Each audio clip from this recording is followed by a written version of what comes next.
जय हिंद। मैं दिनेश सर आपका रैंकाइन एकेडमी यूट्यूब चैनल में आपका बहुत बहुत स्वागत करता हूं। जैसा कि आपने देखा होगा, फर्स्ट पार्ट हम लेके आए थे, उसमें बायोलॉजी से संबंधित कुछ जानकारी दी थी और इसके बाद हमने कुछ जानकारी दी थी दांतों के बारे में। तो आई होप ये जानकारी आपको बहुत पसंद आई होगी। और सेकंड पार्ट आपको लेके आ रहे हैं हम जीव का, और जीव के साथ साथ आपको जितने भी क्वेश्चन हम तैयार आपका जो है फर्स्ट पार्ट में और सेकंड पार्ट में होंगे, सब इसी में हम कंप्लीट कर देंगे। तो स्टार्टिंग करते हैं हम जीव से। जीव को हम इंग्लिश में टंग बोलते हैं। जीव को बोलते हैं टंग। तो आइए इसके बारे में थोड़ा हम समझने का प्रयास करेंगे कि जीव क्या होता है, इसका कार्य क्या होता है, इसमें ये भी जानेंगे। और इसके साथ साथ हम जानेंगे कि जीव में कितनी प्रकार की जीव होती है, कौन सा स्वाद चखने में, किस प्रकार का स्वाद चखने में ये होती है। तो हमें सारी चीज़ की जानकारी होना ज़रूरी है। चलिए स्टार्टिंग करते हैं। सबसे पहले बात करेंगे जीव। जीव का जो आकार होता है वो लचीला और चपटा होता है। जो इसका जो आकार, जो बनावट होती है वो इसकी जो है लचीली और चपटी होती है। अगर बात करें इसका मुख्य कार्य क्या होता है, भाई इसका जो मेन कार्य होता है वो क्या होता है, तो सबसे पहले होता है स्वाद, मतलब स्वाद को बताना। जब भी हम कोई भोजन करते हैं तो हमें पता लग जाता है कि स्वाद कैसा है, मतलब जो कड़वा है, मीठा है, नमकीन है, खट्टा है, कैसा है। तो चीज़ क्या बताता है, जीभ बताता है। नेक्स्ट यदि बात करें बोलना, तो बोलने का काम भी कौन करता है, वो जीभ के माध्यम से भी होता है। तो जीभ हमारा ऐसा अंग है जो बोलने का बहुत ही, या मीठा बोलो, कैसा बोलो, कड़वा बोलो, तो वो सारी चीज़ें जीभ पर ही डिपेंड करती हैं। नेक्स्ट बात आती है भोजन का मंथन करना। भाई जब भी हम कोई भोजन ग्रहण करते हैं उसको किस प्रकार से मंथन करना है, किस किस प्रकार से उसमें एंजाइम निकलते हैं, उसकी सारी जानकारी हम इसी में कर लेते हैं जीभ वाले टॉपिक में, जिसका मुख्य कार्य होता है स्वाद, बोलना और भोजन का मंथन करना। ये छोटा सा एक स्ट्रक्चर है, जो चित्र है आपको दिखाई दे रहा होगा। इसमें जो जीभ है देखिएगा, इसमें जो दांत हैं इनके बारे में हम पढ़ चुके हैं। इसके बाद जो जीभ का आकार है कुछ इस टाइप का है, लचीला है। इसमें हम देखेंगे सबसे शुरुआत में ये आगे का जो पार्ट है, जीभ का आगे का जो पार्ट है, ये स्वीट, यानी ये बताता है कि चीज़ मीठी है या कड़वी है, खट्टी है, कैसी है। तो आगे वाला जो पार्ट होता है ये स्वीट, यानी मीठे के बारे में बताता है कि कोई भी हम चीज़ खा रहे हैं, पी रहे हैं, वो चीज़ किस प्रकार की है, मीठी है। तो सबसे पहले जो आगे वाला पार्ट होता है अग्रभाग, वही बताता है। नेक्स्ट यदि बात करें इसकी जो साइड वाला जो पार्ट होता है, इधर और इधर ग्रीन रंग से जो है, ये जो पार्ट होता है ये बताता है कि इसका जो स्वाद कैसा है। तो इसका बताता है सौर, क्या बताता है, सौर होता है तुम्हारा जो है खट्टा, सौर होता है खट्टा। ये बताता है कि इसका स्वाद जो है कैसा है, खट्टा है। जब भी हम कोई चीज़ खाते हैं तो पता लगता है कि इस चीज़ का स्वाद कैसा है, खट्टा है। इसके बाद जो ये ब्लू रंग से जो पार्ट होता है ये बताता है हमारा साल्ट के बारे में। साल्ट का मतलब नमकीन, कि नमकीन कोई भी चीज़ हम खा रहे हैं ये किस प्रकार की है, नमकीन है। कैसी है, नमकीन है। बात समझ में आ रही है। तो आगे वाला पार्ट ने बताया मीठे के बारे में। इसके बाद जस्ट जो नीले वाला पार्ट है उसने बताया नमकीन के बारे में। जस्ट इसके बाद है वो बता रहा है कि ये चीज़ खट्टी है। नेक्स्ट यदि हम बात करें जो पश्च वाला भाग होता है, ये बताता है हमारा बिटर, यानी कड़वा। क्या बताता है, कड़वा, कि कोई भी चीज़ हम खा रहे हैं ये चीज़ कैसी है, कड़वी है। तो ये जीभ के जो पार्ट होते हैं ये सभी पार्ट मिलकर स्वादेंद्रियाँ बनाती हैं। स्वादेंद्रियाँ मतलब जो स्वाद को चखकर बताते हैं, स्वाद का चखना क्या कहलाता है, स्वादेंद्रियाँ। तो ये सभी पार्ट मिलकर एक प्रकार से स्वाद बताते हैं कि कौन सा स्वाद कैसा है।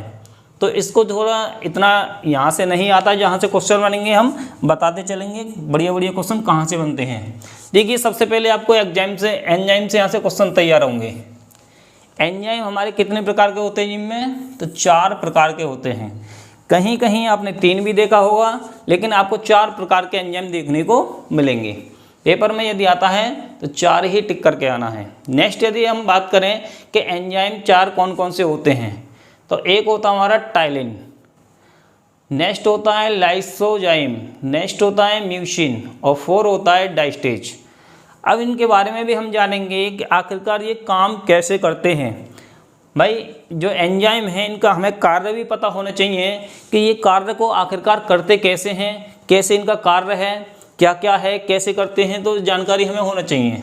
जैसे है टाइलिन, टाइलिन के यदि कार्य की बात करें क्या आखिरकार ये कार्य कैसे करता है, तो इसका जो मेन कार्य होता है, जैसे हम रोटी खाते हैं, कार्बोहाइड्रेट, कार्बोहाइड्रेट, भाई रोटी से हमें क्या मिलता है?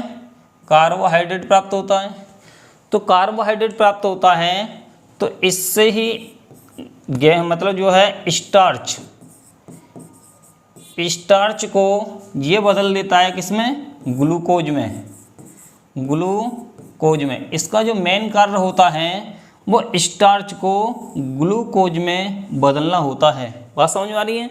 यदि कोई पूछता है टाइलिन का बताइए मुख्य कार्य क्या है, तो मुख्य कार्य है स्टार्च को ग्लूकोज में बदल देना।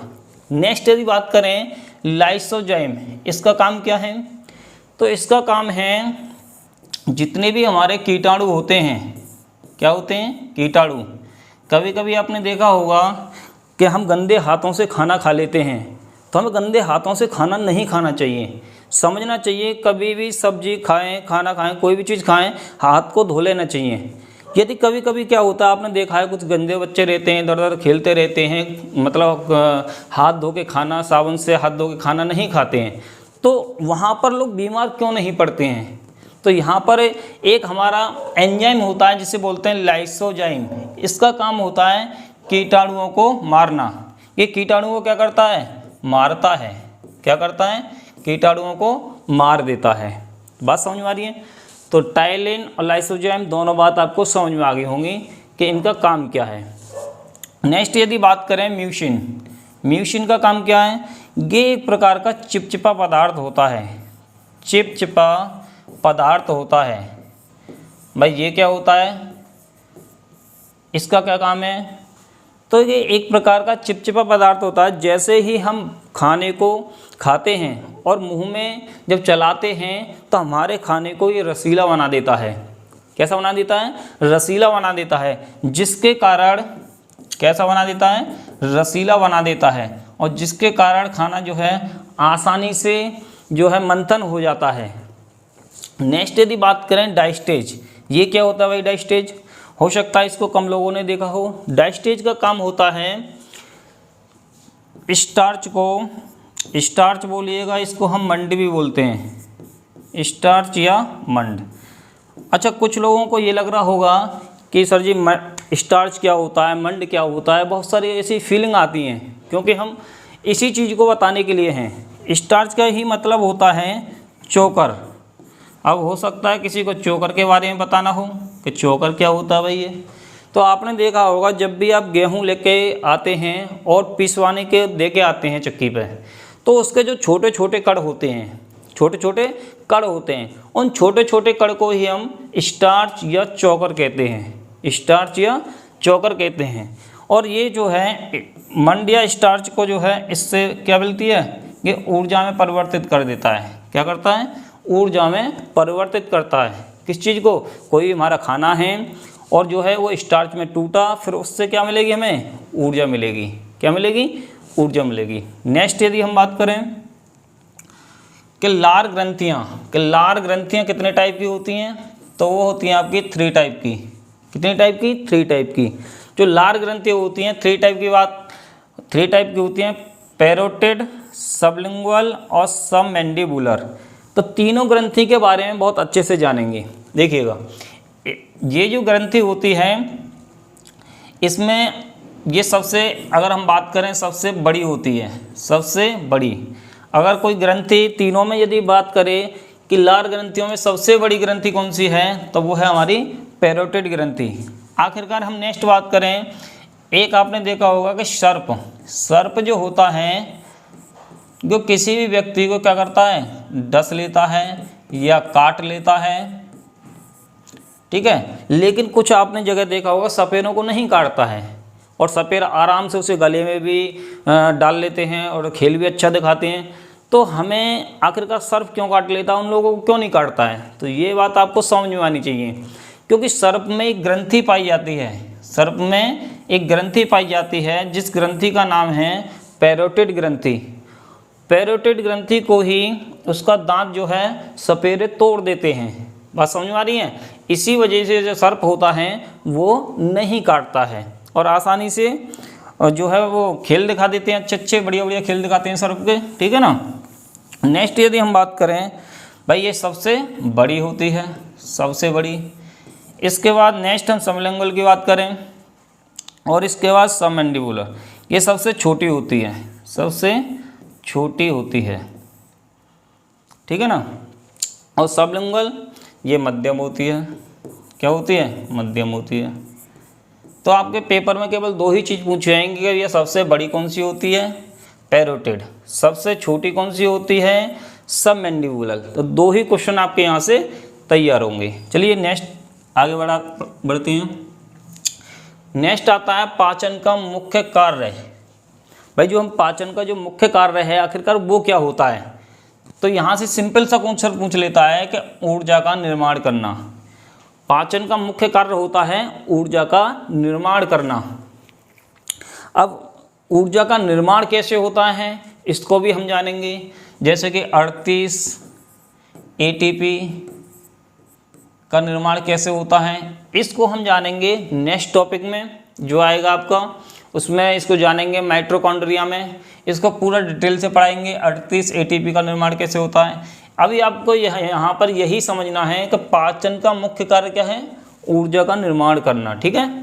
नेक्स्ट यदि बात करें, जैसे ही हम रोटी खाते हैं, आपने देखा है सब लोग रोटी खाते हैं, रोटी खाते हैं तो रोटी से ही हमें क्या मिलता है, कार्बोहाइड्रेट मिलता है। क्या मिलता है, कार्बोहाइड्रेट मिलता है। और कार्बोहाइड्रेट से हमें क्या मिलता है, ग्लूकोज मिलता है। भाई स्टार्च जो है किस में बदल देता है, ग्लूकोज में बदलता है इसे। नेक्स्ट ग्लूकोज से ही हमें क्या मिलती है, ऊर्जा प्राप्त होती है। तो आपने कभी कभी बहुत सारी जगह देखा होगा कि हम जो व्यक्ति बीमार हो जाते हैं तो उन्हें आवश्यकता होती है ऊर्जा की, तो डायरेक्ट जो है वो बोतल टाइप में ग्लूकोज को डायरेक्ट चढ़ा देते हैं। देखा है ना आपने डॉक्टर? तो ऐसा देखने को मिलता है कि ग्लूकोज से ही हमें डायरेक्ट ऊर्जा मिल जाती है। नेक्स्ट यदि बात करें, प्रतिदिन जो लार निकलती है हमारे मुंह से वो कितना निकलती है, 1.5 लीटर। भाई ज़्यादा से ज़्यादा आपको पानी पीना चाहिए, ज़्यादा से ज़्यादा, ताकि लार बने। अगर लार नहीं बनती है तो भी परेशानी होती है। तो ज़्यादा से ज़्यादा 5-6 लीटर डेली पानी पीना चाहिए, तो अच्छे से 1.5 लीटर लार आपकी बेहतरीन तरीक़ा से बनेगी। तो ये क्वेश्चन आपको एग्जाम में बहुत बार आता है कि प्रतिदिन लार कितना लीटर बनती है मानव में, तो ये बनती है आपकी 1.5 लीटर। नेक्स्ट एक रोग होता है गलसुआ रोग, इसी में एक रोग होता है गलसुआ, जो है आपने देखा होगा आपका जो गाल है, क्या है, आपका जो गाल है वो सूज जाता है। क्या होता है, सूज जाता है। आपका जो गाल है वो क्या होता है, सूज जाता है। और ऐसे करके आप 2 पट्टी से ऐसे करके लगा लेते हैं, देखा है ना, कभी कभी एक गाल पे एक साइड पे दोनों साइड पे कभी कभी लगा लेते हैं, तो गाल क्या है, सूज जाता है। भैया जो गाल नहीं सूजता है ये आपकी जो पैरोटिड ग्रंथि होती है, क्या होती है, पैरोटिड ग्रंथि होती है, जो आपकी जो है लार ग्रंथि, पैरोटिड लार ग्रंथि जो होती है यही आपकी सूज जाती है। इसी पैरोटिड ग्रंथि में दिक्कत आ जाती है, जिसको बोलते हैं हम कि भाई एक रोग हो गया है जिसका नाम है गलसुआ रोग। क्या है, गलसुआ रोग। बात समझ में आ रही है? नेक्स्ट यदि हम बात करें, देखो गेहूँ से हम क्या बनाते हैं, आटा। आटा से हमें जब रोटी बनाते हैं, रोटी से क्या मिलता है, स्टार्च। और स्टार्च से क्या मिला बताओ, स्टार्च बदला हमारा किस में, ग्लूकोज में। और ग्लूकोज से क्या मिली हमें, ऊर्जा मिली। ग्लूकोज से क्या मिली, ऊर्जा मिली। तो ये तो हमने आपको बता ही दिया है। नेक्स्ट यदि बात करें, एक दवा होती है जिसका नाम है बीकासूल कैप्सूल। तो आपने देखा होगा बहुत से लोग इस दवा का यूज करते हैं, इस बीकासूल दवा का यूज करते हैं। आखिरकार इसमें ऐसा क्या होता है जो इसका यूज करते हैं, तो समझिएगा। इसमें जितने भी आपके विटामिन होते हैं, जितने भी आपके विटामिन होते हैं, तो विटामिन भी कई प्रकार के होते हैं। आपको एक वीडियो में विटामिन भी हम ट्रिक से समझा देंगे बहुत सिंपल वे में। तो आपके जितने भी विटामिन होते हैं ABCD, E, K, B1, B2, तो सारे इस दवा में कुछ विटामिन जो होते हैं इस बीकासुल कैप्सूल में मिले हुए होते हैं। आपके जो विटामिन हैं इस बीकासुल कैप्सूल में मिले हुए होते हैं। जैसे ही आप इस दवा को लेते हैं तो आपको विटामिन की जो कमी होती है वो पूर्ण हो जाती है। तो जब भी किसी व्यक्ति में विटामिन की कमी होती है तो डॉक्टर जो हैं इस बीकासुल दवा का प्रयोग करते हैं, बीकासुल कैप्सूल दवा का प्रयोग करते हैं। नेक्स्ट यदि हम देखें तो कुछ क्वेश्चन हैं यहाँ पर। हमने इस चैप्टर को कंप्लीट किया और दांत का, उसके बाद जीभ का, ये चैप्टर हमारा पूरा हुआ। अब जितने भी क्वेश्चन इससे तैयार होते हैं, बेहतरीन से बेहतरीन क्वेश्चन, अगर आपने मेहनत से पढ़ा है और मेहनत से हमारी दोनों वीडियो देखी हैं तो आपको उम्मीद करते हैं कि जितनी भी हमने क्वेश्चन यहाँ रखे हैं आप फटाक फटाक फटाक बना देंगे, पूरा हमें भरोसा है। तो देखिएगा फर्स्ट क्वेश्चन क्या कहता है कि भोजन का पाचन कहाँ होता है, बताओ भोजन का पाचन कहाँ से शुरू होता है। बताओ आहार नाल, आमाशय, मुंह, छोटी आंत, बताओ कहाँ से होता है। तो हमने स्टार्टिंग में बताया था वो होता है हमारा कहाँ से, मुख से। कहाँ से होता है, मुख से ही स्टार्ट हो जाता है। बात समझ में आ रही है। नेक्स्ट यदि हम बात करें कि दांतों का अध्ययन क्या कहलाता है, दांतों का अध्ययन क्या कहलाता है, बताओ न्यूरोलॉजी, ओडेंटोलॉजी, ऑर्थोलॉजी और पोमोलॉजी। यहाँ सही कर लीजिएगा। तो क्या कहलाता है, ओडेंटोलॉजी। बताया था दांतों का अध्ययन को क्या कहते हैं, ओडेंटोलॉजी कहते हैं। नेक्स्ट यदि हम बात करें कि स्माइलिंग टीथ कौन से होते हैं, बताओ। हमने बताया था स्माइलिंग टीथ, बताया या नहीं। जब गुड़िया हंसती है तो कौन से दांत दिखाई देते हैं, बताओ, इंसीजर या फिर कृंतक। इंग्लिश में इंसीजर बोलते हैं, हिंदी में कृंतक। तो आंसर क्या हुआ हमारा, AB दोनों। क्या हुआ, AB दोनों। बात समझ में आ रही है। तो आपको ऑप्शन हो जाएगा C राइट आंसर। नेक्स्ट यदि हम बात करें कि प्री मोलर दांतों की संख्या कितनी होती है, प्री मोलर दांतों की संख्या कितनी होती है, 4, 6, 8, 12, बताओ जल्दी से बताइएगा। तो इसकी संख्या होती है, बताओ कितनी, 8। 4 ऊपर होते हैं और 4 नीचे होते हैं, तो कुल संख्या कितनी हो जाती है इसकी, 8 हो जाती है। नेक्स्ट यदि बात करें हमारे शरीर में अवशेषी अंग है, बताओ कौन से अवशेषी अंग माने जाते हैं हमारे शरीर में, बताओ। एक तो हो गया चड़वक और एक हो गया कान। हो सकता है ये वाला क्वेश्चन आपको थोड़ा अजीब सा लगेगा, लेकिन ये पेपर में बहुत बार पूछ लिया जाता है, तो इसलिए आंसर होगा AB दोनों, AB दोनों। कोई चड़वक भी होता है और कान भी होता है, क्या हमारे शरीर में अवशेषी अंग। नेक्स्ट यदि हम बात करें कि दांतों का जो सफ़ेद भाग है वो क्या कहलाता है, बताइए। एनेमल, डेंटाइन, गुर्द गुहा या फिर कैविटी। तो कौन सा होता है, एनेमल। बताया था हमने कि दांतों का सफ़ेद भाग क्या कहलाता है, एनेमल कहलाता है। नेक्स्ट यदि हम बात करें कि कैविटी की अधिकता किस गैस से होती है, बताओ। सिंपल क्वेश्चन है, nitrogen, carbon dioxide, fluorine gas या ऑक्सीजन गैस, बताओ कौन सी होती है। तो हमने सिंपल सा बताया था कि एक फ्लोरीन गैस होती है जिसके कारण कैविटी की अधिकता हो जाती है, और फ्लोरीन गैस से ही हमारे दांत खराब हो जाते हैं, हमारे दांतों की बर्बादी हो जाती है, बताया था। नेक्स्ट यदि हम चलें, दांतों की मजबूती का मुख्य कार्य क्या है, बताओ। अब देखिएगा, कार्बन है, फास्फोरस है, कार्बन है, कैल्शियम है, आयरन है, बताइएगा इसका मुख्य क्या होता है। मुख्य तो हमारे दांत मजबूत इतने रहते हैं, तो देखो हो सकता है आप कैल्शियम भी लगाएं, हो सकता है फास्फोरस लगाएं। अब इन दोनों में देखो ये तो हो नहीं सकता और ना ही ये हो सकता है। अब इन दोनों में हमें कन्फ्यूजन होता है, भाई फास्फोरस पे लगाएं या कैल्शियम पे लगाएं, क्योंकि हमने आपको कैल्शियम भी पढ़ाया है और फास्फोरस भी पढ़ाया है। तो आपको बहुत सटीक सा आंसर देना है कैल्शियम, क्योंकि कैल्शियम पर ही डिपेंड करता है कि हमारे दांत कितने मजबूत रहेंगे। तो आपका आंसर क्या हो जाएगा, कैल्शियम। चलिए नेक्स्ट चलते हैं। डेंटाइन का रंग कैसा होता है, बताइएगा। डेंटाइन का रंग कैसा होता है, बताइए। हरा गलत, काला गलत, लाल गलत, कैसा होता है, पीला होता है। कैसा होता है, पीला। अगर आप हमसे पहले इसके आंसर दे पा रहे हैं देखते ही, तो मुझे उम्मीद है कि आप जो है मेरी वीडियो को देखे हैं, अच्छे से देखे हैं और मैं समझाने में सफल रहा हूँ। नेक्स्ट देखिएगा, विजडम टीथ कौन से होते हैं? बताइएगा, बुद्धि के दांत या अक्ल के दांत कौन से होते हैं जो 24 साल की अवस्था के बाद निकलते हैं? बताओ। Pre molar, incisor, canine, molar. बताइएगा। देखो, प्री मोलर नहीं होते, इंसीजर नहीं होते, कैनाइन नहीं होते, लास्ट में कौन से आते हैं? मोलर दांत आते हैं। कौन से आते हैं? मोलर आते हैं। नेक्स्ट यदि बात करें, जीव विज्ञान किस भाषा का शब्द है? बताइएगा, जीव विज्ञान किस भाषा का शब्द है? हमने बताया था लैटिन का नहीं है, ग्रीक का नहीं, ग्रीक का है भैया। किसका है? ग्रीक का। अंग्रेजी का नहीं है और फारसी का नहीं है। किसका है? ग्रीक भाषा का है। नेक्स्ट यदि हम बात करें कि जीव विज्ञान का नामकरण किसने किया था? बताओ, नामकरण किसने दिया था? लेमार्क। जी हाँ, लेमार्क ने भी किया था। फ्रांस के थे ये। ट्रेविनेरस ने भी किया था। इनके दोस्त थे ये, जर्मनी के। तो इसका आंसर हो जाएगा ए बी दोनों। प्लूटो नहीं होगा। प्लूटो कौन थे? अरस्तु के गुरु थे। नेक्स्ट यदि हम बात करें, जीव विज्ञान के पिता कौन है? बताइएगा। सिंपल सा क्वेश्चन है। जीव विज्ञान के पिता कौन है? अरस्तु। कौन है? अरस्तु। नेक्स्ट यदि हम बात करें, जीव विज्ञान के प्रकार कितने हैं? जी हाँ, जीव विज्ञान के प्रकार कितने हैं? 4 हैं? नहीं हैं। 5 हैं? नहीं हैं। 6 हैं? नहीं हैं। कितने हैं? 2। या तो आपका ऑप्शन में 2 होगा या फिर 3 होगा। तो आपके जो प्रकार हैं जीव विज्ञान कितने हैं? 2 हैं। नेक्स्ट यदि हम बात करें कि वनस्पति विज्ञान के जनक किन्हें कहा जाता है? बताओ। अरिस्तु को कहा जाता है? नहीं।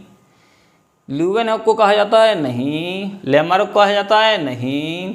किसको कहा जाता है? थियोफ्रेस्टस। किसको कहा जाता है? थियोफ्रेस्टस। नेक्स्ट यदि बात करें, जीव में कितने प्रकार के एंजाइम पाए जाते हैं? जीव में कितने प्रकार के एंजाइम पाए जाते हैं? बताओ। अभी बताया है, ये तो आज की ही वीडियो में बताया है। बताओ कितने पाए जाते हैं? तो वो होते हैं हमारे 3 प्रकार के? नहीं। 5 प्रकार के? नहीं। 6 के? नहीं। कितने? 4 प्रकार के। कितने? 4 प्रकार के। बिल्कुल अभी पढ़ाया है, ठीक है ना। नेक्स्ट यदि बात करें, जीव में लार ग्रंथियां की संख्या कितनी होती है? बताइएगा। लार ग्रंथियों की संख्या कितनी होती है? 3 होती है। कितनी होती है? 3। 4 होता है? नहीं। 5 नहीं। 2 नहीं। कितनी होती है लार ग्रंथियों की संख्या? 3 होती है। नेक्स्ट यदि बात करें, गलसुआ रोग किस ग्रंथि में, किस लार ग्रंथि में होता है? किस लार ग्रंथि में होता है? ग्रंथि भी लार है। कौन सी है? लार। ठीक है ना। किस लार ग्रंथि में होता है? बताइएगा। गलसुआ रोग सबमैंडिबुलर नहीं, सबलिंगुअल नहीं, कैरोटिड, ये तो कोई ग्रंथि नहीं होती। कौन सी में होता है? पैरोटिड ग्रंथि। कौन सी में होता है? पैरोटिड ग्रंथि। तो जितने भी ये क्वेश्चन थे आपको जीव विज्ञान से, मतलब 2 टॉपिक हमने पढ़ाए, एक पढ़ाया आपको दांत और एक पढ़ाया आपको जीव। आशा करता हूँ सभी क्वेश्चन आसानी से आपने बना लिए होंगे और अच्छे से समझ में आए होंगे। और उम्मीद है कि आप जो 1-2 बार इस वीडियो को देखेंगे, रिवाइज करेंगे और भविष्य में उम्मीद करते हैं कभी नहीं भूलेंगे। और आपके एग्जाम में कोई क्वेश्चन तैयार होगा वो कभी नहीं छूटेगा, देखते ही आप टिक लगा देंगे। ये मेरा भरोसा है, अब भरोसे को बनाए रखिएगा। चलिए नेक्स्ट वीडियो मिलेंगे। जय हिंद, जय भारत।